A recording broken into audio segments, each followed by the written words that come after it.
This shoe cost me $180 at the time, the Evo SL. Let's get it into the shot. And it almost made me quit running. It was the it shoe, the one all the reviewers were raving about, the one that popped up in every single ad on my social media. Didn't have a carbon plate. It had the super foam. It promised speed. So I bought into the hype. And it was huge, painful mistake initially. After just a couple runs, my Achilles and my ankle were screaming. The shoe felt wobbly and unstable, and honestly, like it was actively trying to injure me. Don't get me wrong, I put over 500 kilometers on the thing, so it did become a great shoe, but initially, it was not the shoe for me. I ended up buying into it. And I know I'm not the only one because I read your comments. Comments like Mr. Davesters, who sold a hyped shoe after 2 runs because it collapsed inward on every step and left him with a knee injury that was still bugging him 3 weeks later. This is a real problem. The running shoe industry is built on hype, and a lot of that hype is targeted at the wrong people. So in this video, I'm going to share what I learned from that expensive mistake so you don't have to repeat it. We're going to cut through all that noise and answer the one question that truly matters for a beginner. If you're new to running, walking into a running shoe store or just browsing online can be completely overwhelming. You're hit with a wall of technical jargon, carbon plates, supercritical foams, high stack heights, aggressive rockers. You see YouTubers with closets packed with shoes talking about these complex rotations, a different shoe for daily runs, for tempo workouts, for long runs, for race day. It's enough to make your head spin and made me think you need a PhD just to get started. Let me be crystal clear. As a beginner, you can and you should ignore almost all of that. Those advanced technologies and complex shoe rotations are for experienced runners who have spent years building up the specific muscles and developing the consistent form needed to handle them. For a new runner, many of those hyped up racing shoes aren't just unnecessary, they can be actively harmful. They prioritize speed over stability, and when your body is still adapting to the stress of running, stability is everything. That feeling of a shoe collapsing inward that a commenter mentioned, that's instability. It's what happens when your foot and ankle muscles just aren't ready for the unstable, trampoline-like foams in a race shoe. It can lead to pain in your ankles, shins, and knees, derailing your progress before you even really get going. The marketing will tell you that you need the latest and greatest to be a real runner. I'm here to tell you that's a lie designed to sell expensive shoes. So if you can't trust the marketing and you can't trust the hype, what can you trust? It's not a specific brand. It's not a specific model. It's definitely not a price tag. The secret is to stop asking what's the best shoe and to start asking, how do I know if this shoe is right for me? Answering that question comes down to a simple 3-part checklist that you can use for any shoe, in any store, at any price. Forget the tech specs for a minute. Forget what the influencers are wearing. This is all about you and your body.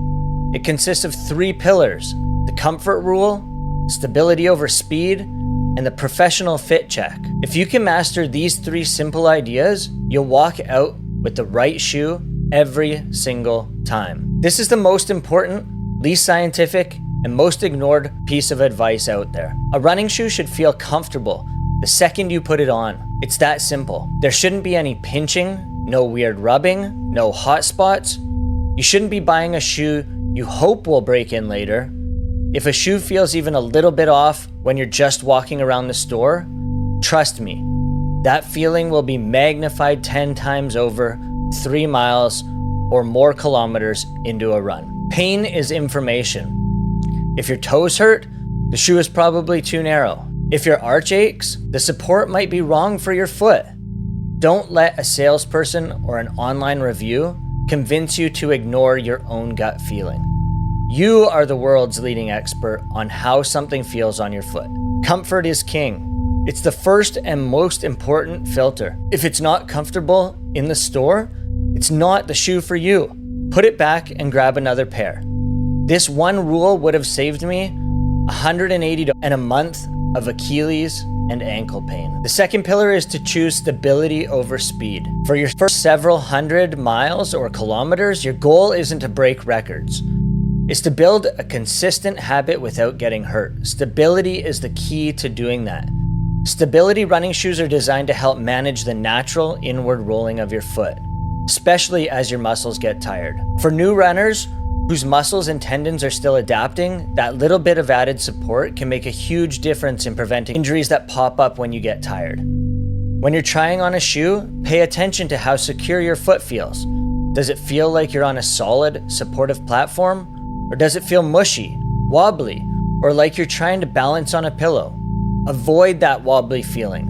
What you're looking for is a daily trainer. These are the workhorse shoes of the running world. They're built with great cushioning and modest stability features, and they're designed for durability and comfort over hundreds of miles or kilometers. They aren't the flashiest shoes, but they're the ones that will let you grind out the miles and safely build your foundation. By the way, if this is already clearing things up for you, a quick like on the video would be amazing. It really helps the channel reach more new runners who are just as confused as we are. The final pillar is getting a proper fit. And the absolute best way to do this is with a quick gait check at a specialty running store. Now I know that sounds intimidating, but it's not. A gait analysis in a store is usually a free, simple process.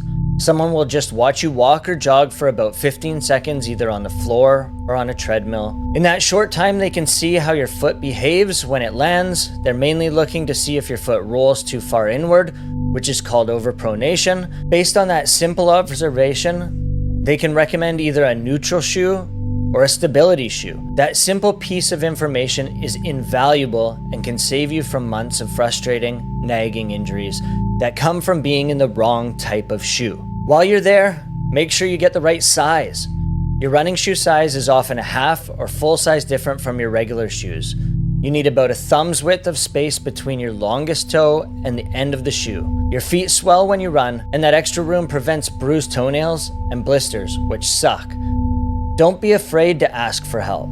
A few minutes with an expert can make all the difference. Finally, let's talk about money. You do not need to spend $200 on your first pair of running shoes. That's one of the biggest myths in the sport. My own running journey started in a pair of $60 shoes before I ever became the shoe nerd I am today. You can find fantastic, durable, and comfortable daily trainers for between $100 and $140. An even better trick is to buy last year's model of a popular shoe. They're often on sale for under $100. Your goal is to find a comfortable, stable shoe that gets you out the door consistently. That shoe doesn't need to be the most expensive one on the wall. All right, let's tie this all together. The hype is just noise. The only question that matters is this shoe right for me? And you answer that by using our checklist. 1, trust your own sense of comfort right out of the box. 2, prioritize a stable, secure feel over promises of speed.